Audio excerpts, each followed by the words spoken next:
অতীতেও কখনো কোনো কিছু আমি চাইনি, এখনো কখনোই আমি চাবো না। এটা মরাবুল আলমিন ডিসাইড করবেন, পাশাপাশি চেয়ারপারসন ডিসাইড করবেন। এটা ওনাদের উপর নির্ধারিত। যদি আমাকে কোনো দায়িত্ব দেওয়া হয়, সেটা আন্তরিকভাবে নিষ্ঠার সাথে, সততার সাথে আমি পালন করবো, যদি দেওয়া হয়।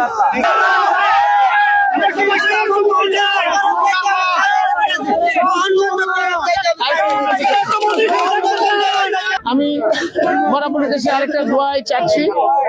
আমার নেতা চেয়ারপারসন জনাব তারেক রহমান সাহেব নির্বাচনের আগে অনেকগুলো প্রতিশ্রুতি দিয়েছেন। আল্লাহ যাতে সে ওনাকে তৌফিক দেন, সবগুলা উনি যাতে আমরা যাতে মিলিতভাবে বাস্তবায়ন করি এবং মানুষের মন জয় করতে পারি। সেটাই প্রথমেই মহারাবুল আলম আল্লাহ সুবহানাহু ওয়া তাআলা লাখ লাখ কোটি কোটি শুকরানা আদায় করছি। এই বলে যে আমি 17.5 বছর তার অন্তরীণ ছিলাম। 3টা মৃত্যুদণ্ড, 3টা যাবজ্জীবন আল্লাহ পাক আমাকে মুক্তি করছে।